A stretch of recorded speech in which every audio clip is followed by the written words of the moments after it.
Present time में जो हमें एग्रीकल्चर फील्ड में साइंस एंड टेक्नोलॉजी का यूज देखने को मिल रहा है, तो उसका कहीं ना कहीं क्रेडिट ग्रीन रेवोल्यूशन को भी जाता है। अब सवाल यह है कि ग्रीन रेवोल्यूशन था क्या और किस टाइम ये लाया गया था, क्या इसके मेन ऑब्जेक्ट थे, क्या इसका हमें बेनिफिट देखने को मिला, ये सारी जानकारी आज की इस वीडियो में आपको जानने को मिलने वाली है। तो चलिए फिर बिना किसी देरी के साथ शुरू करते हैं।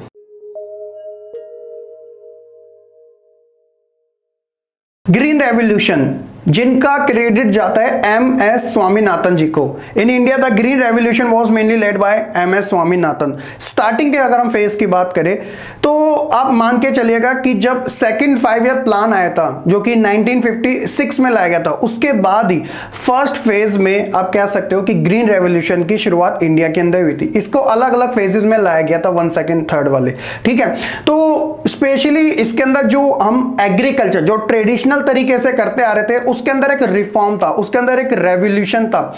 जो एक स्लो पेस थी ना एग्रीकल्चर की, उसके अंदर एक रैपिड ग्रोथ हमें देखने को मिली आफ्टर ग्रीन रेवोल्यूशन। इससे फायदा ये हुआ the green revolution resulted in a great increase in production of food grain specially wheat and rice की। तो ये चीज थी ग्रीन रेवोल्यूशन के बारे में। ऑब्जेक्ट्स की बात करें कि आखिरकार ग्रीन रेवोल्यूशन को लाने का मेन उद्देश्य था क्या, तो वेरियस टाइप के थे, एक एक करके समझते हैं। सबसे पहला जो इंपॉर्टेंट था वो था short term goal. Short term goal में हम कह सकते हैं कि 1956 के अंदर जब हम सेकंड 5 ईयर प्लान को लॉन्च करते हैं तो उस समय जो हंगर स्ट्राइक है, जो हंगर क्राइसिस था ना, वो एक तरीके से उसको दूर करना था। शॉर्ट टर्म गोल तो ये था ताकि हमारे पास सेल्फ सफिशिएंट जो फूड ग्रेन्स है वो अवेलेबल हो सके। इसके अलावा लॉन्ग टर्म गोल के अंदर हमने एग्रीकल्चर, इंडस्ट्रियल, इसके अंदर रैपिड ग्रोथ करने की बात करी थी, क्योंकि हमारा सेकंड जो 5 ईयर प्लान था वो ज्यादातर डेडिकेटेड था इंडस्ट्रियल ग्रोथ के ऊपर, ताकि हमारे पास सेल्फ सफिशिएंट फूड अवेलेबल हो सके।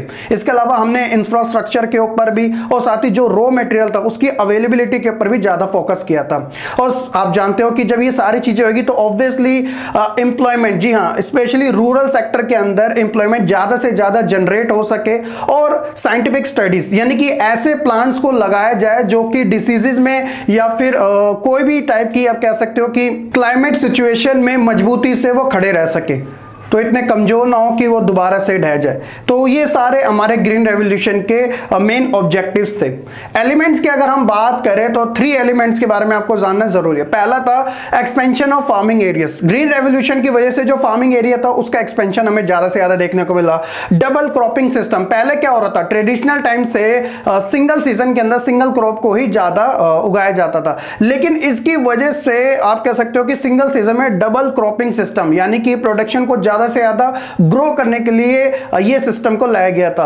और सबसे इंपॉर्टेंट था using seeds with improve genetics, तो ज्यादा से ज्यादा इन सीड्स का यूज करके ताकि रैपिड ग्रोथ हो सके जेनेटिक तरीके से। तो ये सारे इनके एलिमेंट्स में काउंट किए जाते हैं।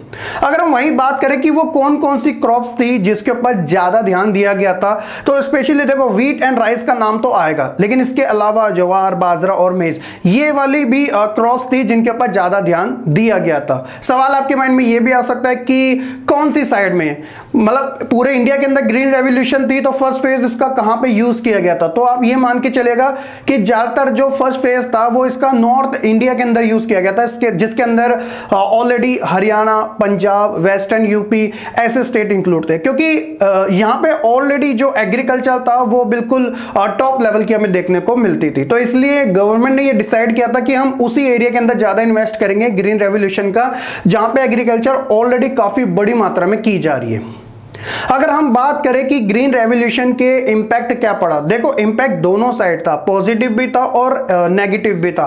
सबसे पहले पॉजिटिव की बात की जाए, ऑब्वियसली इसमें यह था tremendous increase in crop produce, क्योंकि ज्यादा से ज्यादा क्या हो रहा था, प्रोडक्शन को बढ़ाया जा रहा था, तो जो क्रॉप थे वो ज्यादा से ज्यादा प्रोड्यूस किए जा रहे थे, क्योंकि हमारे को चाहिए था एक तरीके से बहुत सारा फूड ग्रेन्स, तो इसीलिए हमने कहीं ना कहीं जो क्रॉप था उसके अंदर बहुत ज्यादा ग्रोथ देखने को मिली।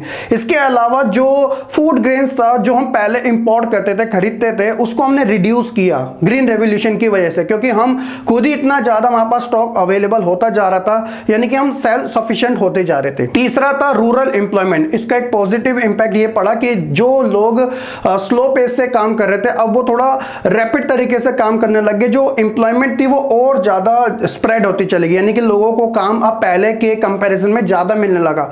फोर्थ था कि इससे जो फार्मर्स थे उनको को काफी ज्यादा बेनिफिट्स हुआ, क्योंकि उन्होंने वेरियस टाइप के फर्टिलाइजर हो या फिर पेस्टिसाइड्स हो या HYV किस्म के जो सीड्स हो, इनके ऊपर ज्यादा इन्वेस्ट किया था, ताकि जो उनका प्रोडक्शन है और तेजी से ग्रो सके और वो ज्यादा से ज्यादा अपनी इनकम को बढ़ा सके। और लास्ट था कि इंडस्ट्रियल ग्रोथ, क्योंकि सारी चीजें साइंस एंड टेक्नोलॉजी के बेसिस पे की जा रही थी, तो ऑब्वियसली कह सकते हो कि सेकंड 5 ईयर प्लान के अंदर जो इंडस्ट्रियल ग्रोथ थी उसके ऊपर भी ज्यादा ध्यान दिया गया था।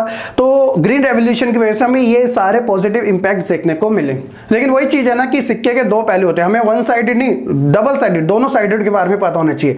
तो ग्रीन रेवोल्यूशन में जहां पॉजिटिव इंपैक्ट कुछ इस तरीके से था, उसी तरह इसके कुछ नेगेटिव इंपैक्ट्स भी हमें देखने को मिले थे। वो कैसे थे? सबसे पहला था कि जो HYVP जो था, यानी कि हाई यील्डिंग वैरायटी प्रोग्राम था, एक तरीके से वो काफी लिमिटेड उसकी कवरेज की गई थी, यानी कि वो लिमिटेड एरिया में, जैसे मैंने आपको बताया था ना कि ऑल ओवर इंडिया में नहीं था, specially Haryana, Punjab, western UP, Tamil Nadu side, Andhra Pradesh side, इसी जगह पे इनका ज्यादा यूज किया गया था, बाकी जो रेस्ट था उसमें नहीं था इतना।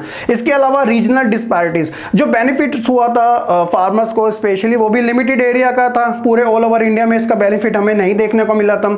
एक्सेसिव यूज ऑफ केमिकल्स, ज्यादा रैपिड ग्रोथ करने के चक्कर में जो केमिकल्स का यूज जो किया जाता था वो कुछ ज्यादा एक्सेसिव तरीके से किया जाता रहता, जिसकी वजह से जो खुद जो सॉइल थी उसकी जो फर्टिलाइजर थी वो भी काफी ज्यादा खराब होती जा रही थी।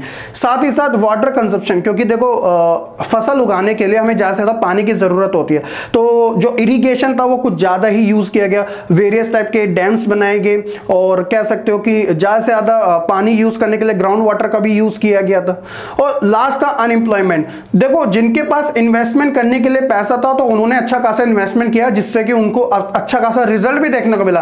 लेकिन वो लोग जिनके पास इतना इन्वेस्टमेंट नहीं था इन महंगी महंगी चीजों को परचेस करने का और अपने फील्ड के अंदर यूज करने का, तो कहीं ना कहीं अनएम्प्लॉयमेंट वहां पर भी हमें ज्यादा देखने को मिली। कहा जाता है कि जो अमीर किसान थे वो और ज्यादा अमीर हो गए, जो गरीब थे वो और ज्यादा गरीब हो गए, यानी कि इन दोनों के बीच में जो एक डिफरेंस था वो और ज्यादा बढ़ गया था। तो ये ग्रीन रेवोल्यूशन के पॉजिटिव और नेगेटिव इंपैक्ट्स हमें देखने को मिले।